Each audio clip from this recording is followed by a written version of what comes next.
Welcome to the Deep Dive, where we deliver the essential intelligence you need. Today, we're pulling back the curtain on something you probably see every day but never think about: portable toilets. We're diving into the pretty dramatic financial restructuring of United Site Services, or USS. They're the biggest name in the game nationally. And this is a really fascinating collision point. I mean, on one hand, you have this high-stakes, distressed debt story. We're talking private equity giants, Blackstone, Aries, Fortress. The big players. Exactly. And on the other hand, you have this, super essential but very fragmented industrial business that is tied directly to the, frankly, crumbling foundation of American infrastructure. So our mission today is to unpack all of that. We'll get into the mechanics of this Chapter 11 filing, figure out how a $4 billion valuation just imploded, and look at the huge market opportunity that USS is now, maybe, positioned to capture. Let's do it. Okay, so let's just start with the result, because it's already a done deal. On December 29th, 2025, USS filed for voluntary Chapter 11. Right, in the District of New Jersey. And the key thing here is the speed. This was what they call a prepackaged plan. Meaning all the major players had already agreed on the terms before they even walked into the courthouse.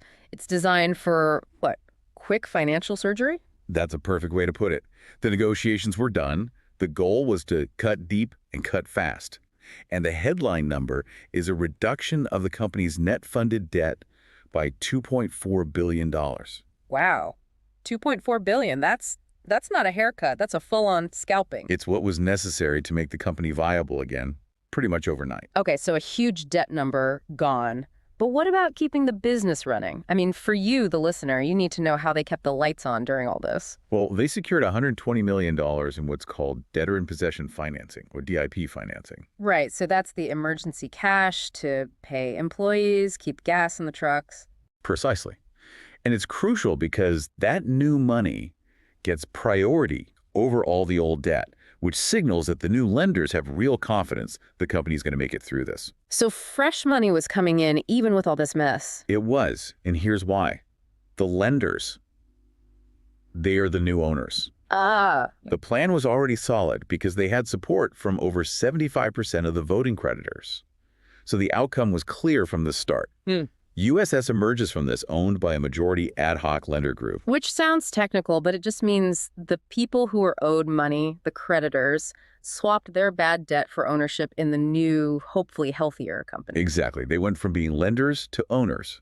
And they're not just taking over, they're injecting a ton of new capital, about $1.1 billion in total, which includes a big $480 million equity rights offering. So they really believe the underlying business is solid once you strip away all that debt. They absolutely do. And for business continuity, this is key.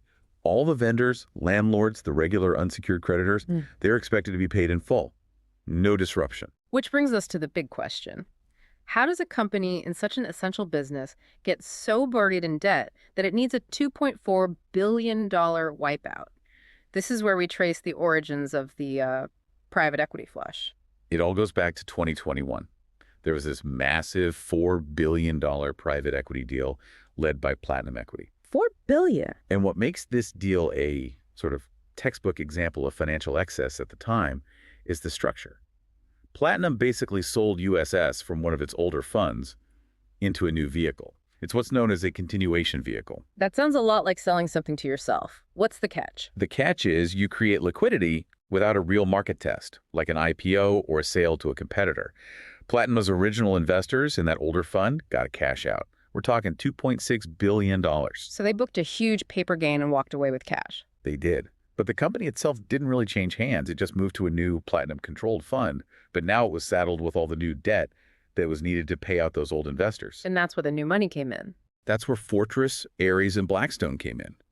They backed this new vehicle, essentially buying into an extremely leveraged company at a very high valuation that was set well internally. And that reliance on cheap debt to justify the high price tag that's the rot people talk about. That's the core of it.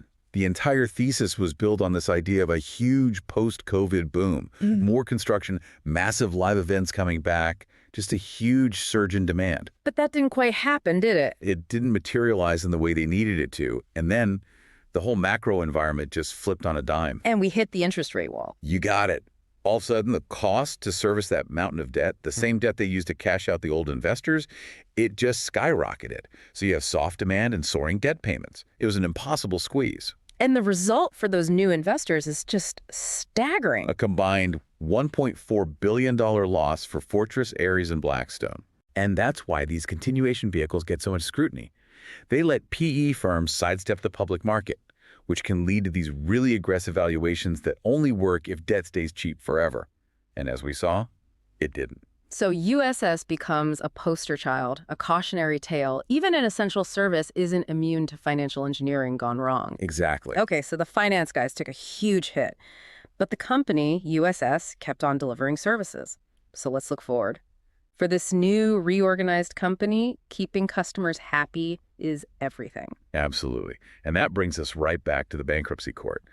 On day one of the filing, USS, which has, 9,000 construction clients and owns something like 350,000 portable restrooms. 350,000? Yeah.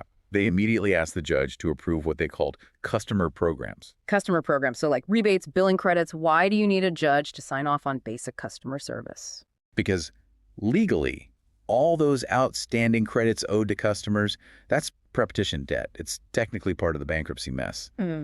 They had about $14.9 million in outstanding credits. Wait a minute. So the same new owners who just ate a $1.4 billion loss are prioritizing paying out almost $15 million in customer rebates. Yes, because they know the real value of this company isn't some paper valuation.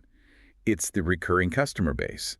If you tick off your key construction clients, they are gone tomorrow. Your whole business evaporates.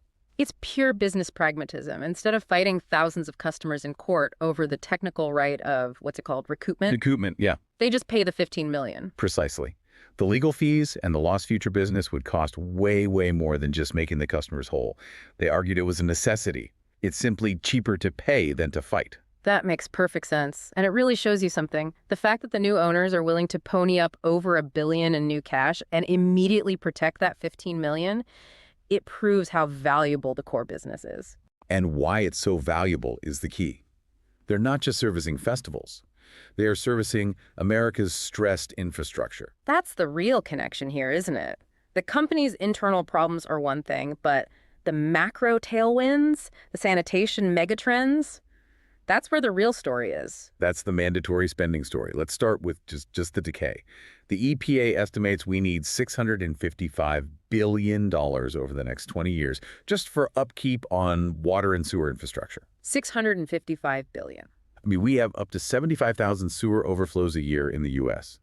Cities like Pittsburgh are facing billions in mandated upgrades just to stop raw sewage from flowing into rivers. That's not discretionary spending. That's a giant looming wall of public works projects. It totally reframes what a company like USS is. It does. Then there's water scarcity. 40 states are projected to have water shortages by 2025. That drives demand for water-saving non-sewer solutions, especially out west. And the third trend is failing septic systems, which sounds visceral. It is. About 22 million homes are on septic tanks, and over 10% of them are failing. It's a huge environmental problem, and it's causing public health crises. We're seeing diseases like hookworm reappear in parts of Alabama because of it. The system is literally breaking down.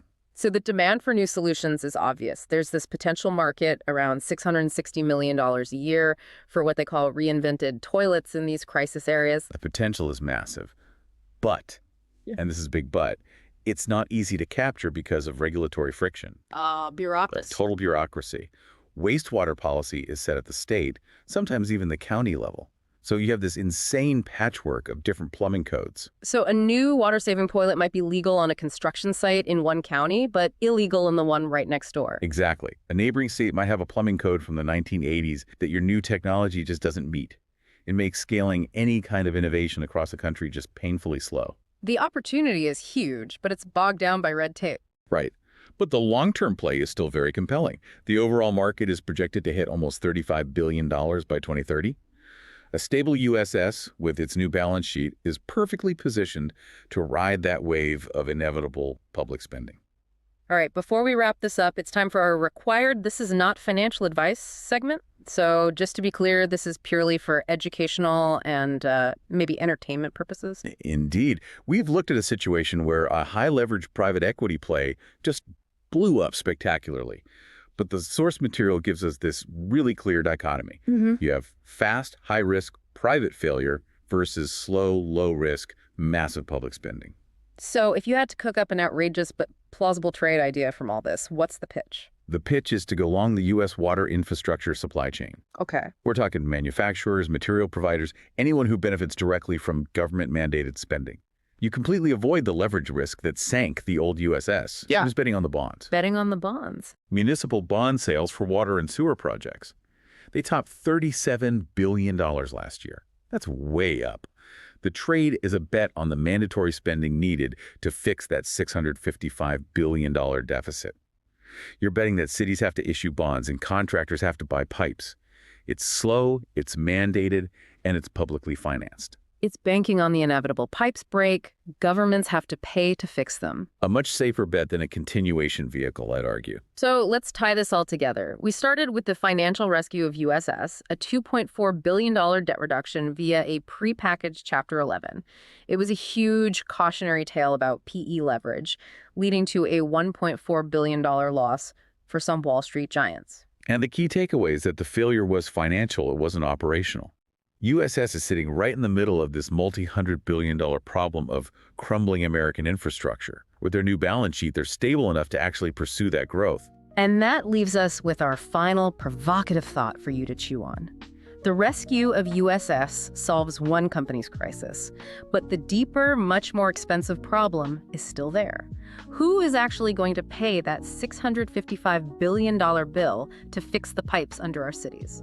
And how quickly will all that regulatory red tape, all those old plumbing codes get out of the way to let new, better solutions actually enter the market? That's the real challenge, the one that will define the next 20 years.